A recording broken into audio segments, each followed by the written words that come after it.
Ever wonder what it was like to grow up behind the Iron Curtain?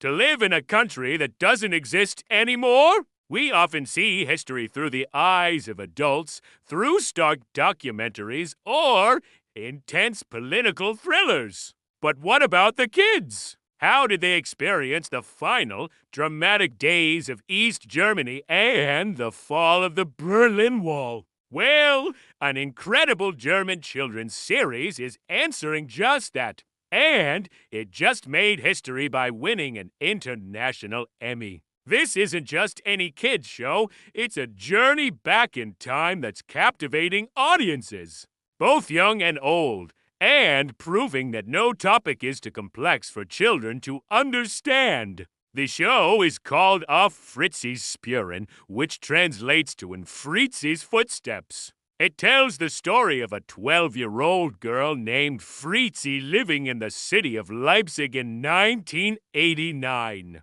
Through her eyes, we see the monumental events leading up to the fall of the Berlin Wall. The series has been praised by critics for showing, and I quote, how exciting history can be. And now, it is the first German children's television program ever to win an Emmy in the Kids, Factual, and Entertainment category. That's a huge deal. The creators are, understandably, over the moon. Co-director Rolf Kukula said they were completely stunned to win with such a politically charged topic. He pointed out that political content for kids isn't usually the focus of major awards.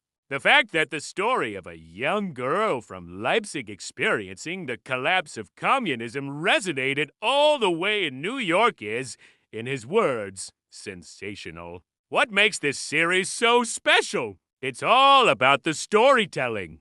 The narrative is guided by two animated avatars, Julian and Anna. They act as our time-traveling tour guides, taking us back to the German Democratic Republic, or GDR, just as protests against the regime are starting to build. This isn't just a fictional story, though. The series brilliantly mixes animation with real-world documentary footage and personal accounts. As Julian and Anna explore Fritzi's world, they meet real people who grew up under communism. And these individuals share their own powerful memories of what life was truly like. This blend of formats creates a rich, multi-layered experience.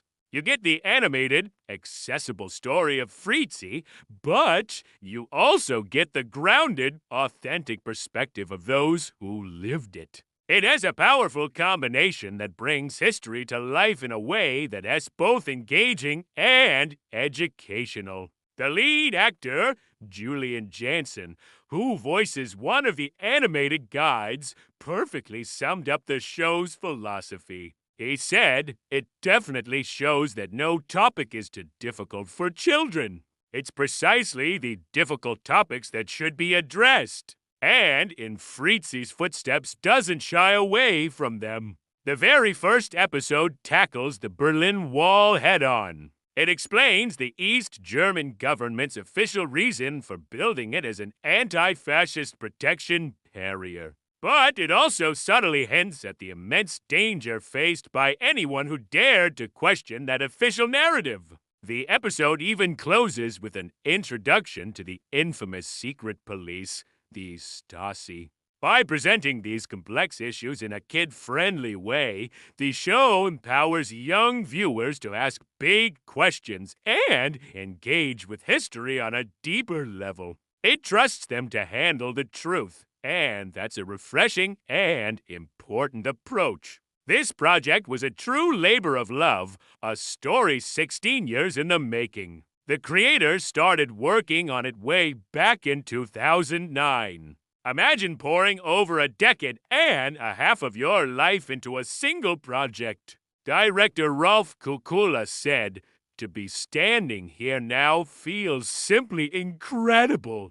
That dedication shines through in every frame. The show is aimed at kids aged 8 to 12, but also their families. Hank Lindemann, an editorial head at the broadcasting company MDR, grew up in the GDR herself. She shared how special it is for her to see a part of her own childhood explained to kids today. She hopes the Emmy win will not only bring the show to a global audience, but also encourage more people within Germany to watch and discuss it. In Germany, interpretations of the GDR era can still be very different and sometimes contentious. A show like this can act as a bridge, and that's one of the most powerful aspects of In Fritzi's footsteps.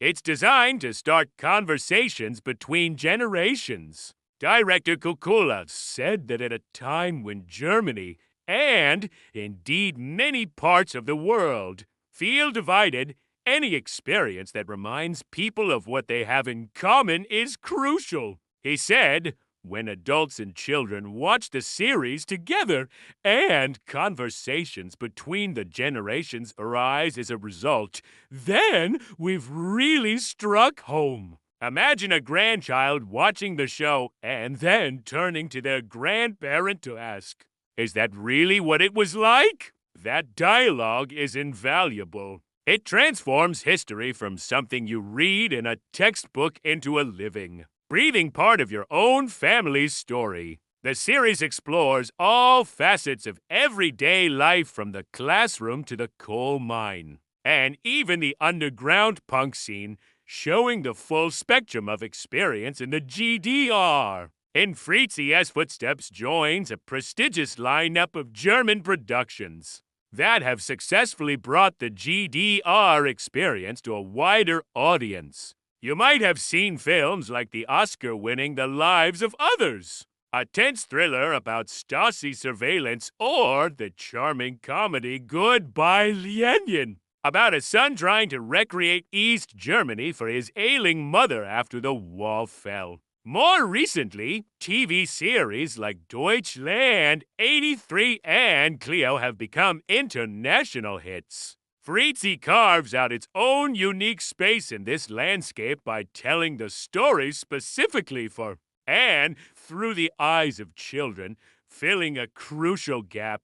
It's not just about spies and politics. It's about friendship, courage, and a young girl finding her place in a world that is changing faster than anyone could have imagined. The series culminates in the historic days of November 1989, charting the collapse of the Berlin Wall and the incredible wave of euphoria that swept across the country. Kukula, who also wrote the script, said they wanted to capture that moment in time. We wanted to show what it was like when Germany was the happiest country in the world, he explained. I think it's very important that we are able to remember that again. In today's often cynical world, remembering a moment of such pure, collective joy and hope is powerful. It's a reminder that even the most oppressive walls can fall,